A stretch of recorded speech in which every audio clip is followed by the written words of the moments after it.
Well, guys, this is the post or video that nobody wants to do.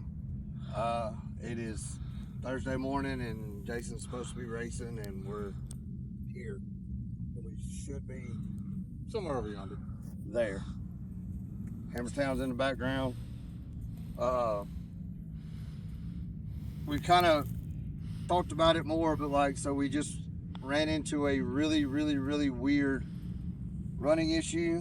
The car will start up, run for anywhere from 20 to 40 seconds, idling fine, acts like it either floods out or runs out of gas, and it does either or. You would think the plugs would be blacked out, you turn the key off, start it right back up, and it starts and idles and does the same thing over again. And we knew we exhausted our efforts.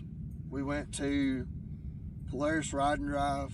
They give us a phone number to an engineer, to where we went to a special spot over here called the 40, where Polaris was set up with their factory race team.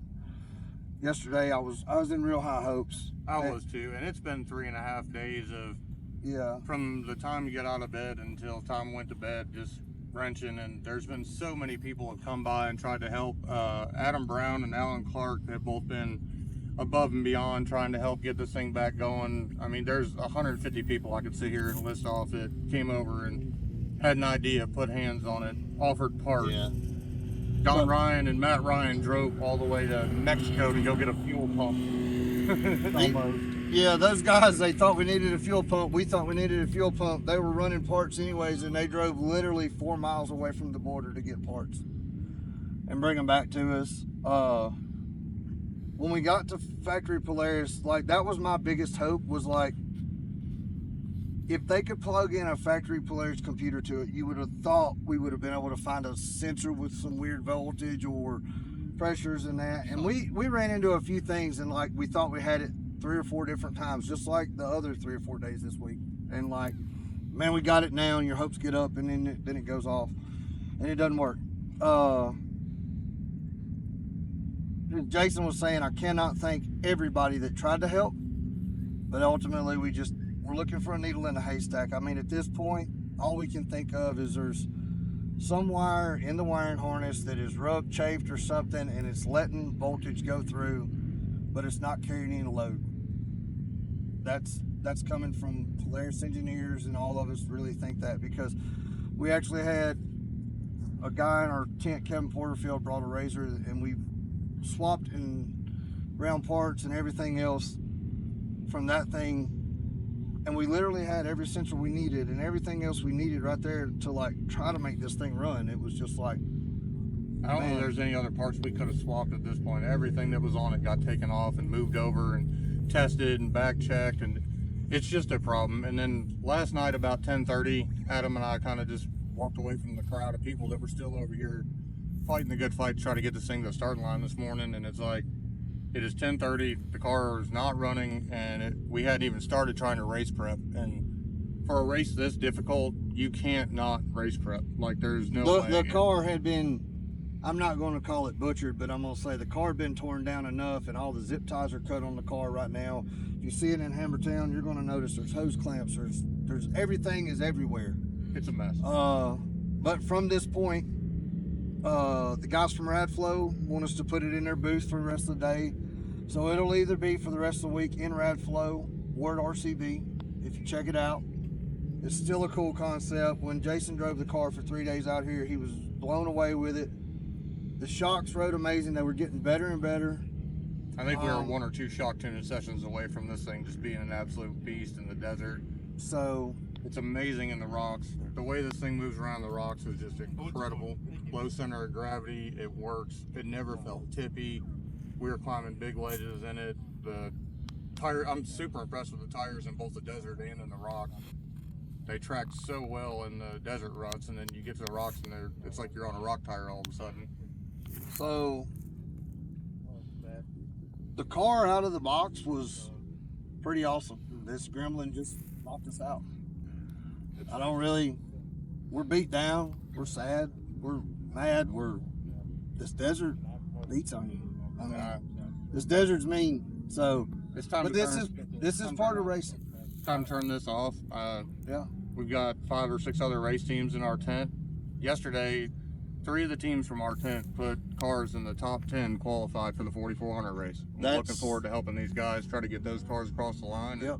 We get back to Tennessee, I'm gonna put it up in my shop, get it up on the lift, and start taking stuff apart, get it figured out so it'll be ready to come back. Pennsylvania's coming up quick. Try to get the car all prepped and ready to go.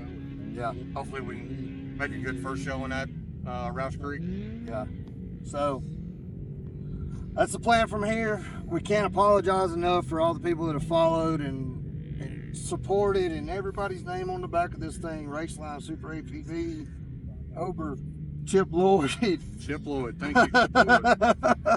I mean, Ameriprise, that's Brian McVeigh. Like, you need financial advice, that's your boy. That is the guy you want to deal with. I mean, Porterfield Service, Fabrication Services, PRP, Yes, sir. RCV, Custom Splice, EIBACH, Pyrotech on the helmets and stuff, Factor 55 and Warren. Those guys were really incredible. they jumped right on board whenever we made the call to them. RCV.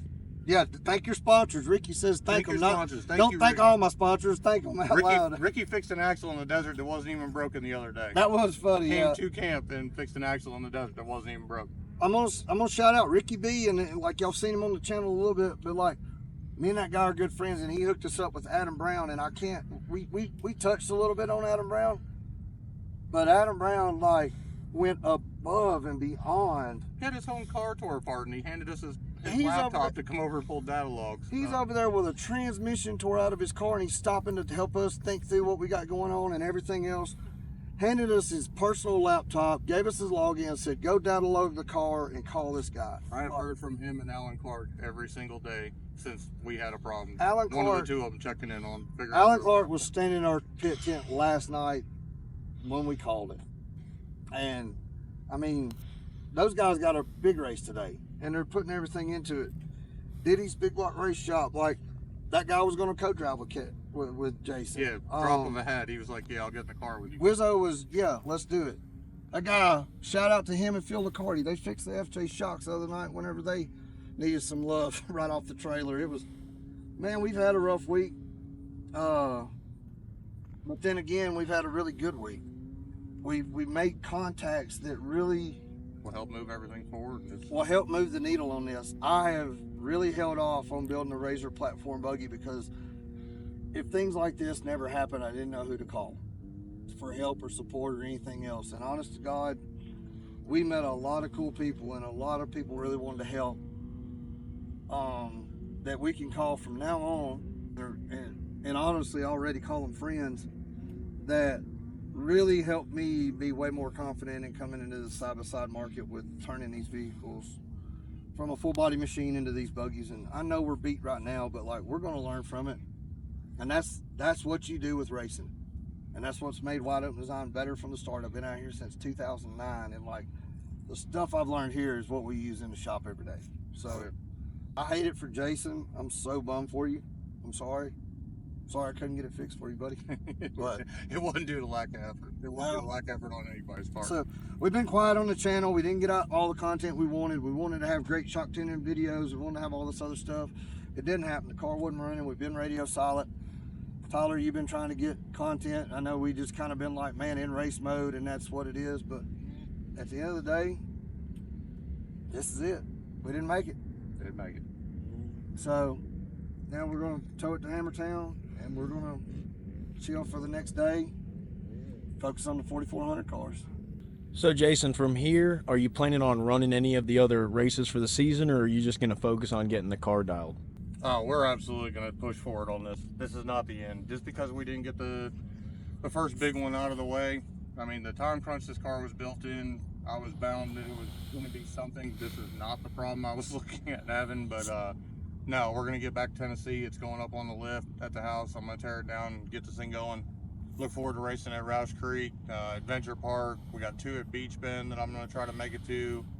Badlands in Indiana, Crandon if it's doable. No, we're going to try to keep racing this year. The goal was to come out and try to race the season. We're just going to be behind in points taking off and do the best we can to try to make it back up. Have some fun this year. Yeah, Prove the machine. absolutely. That's it.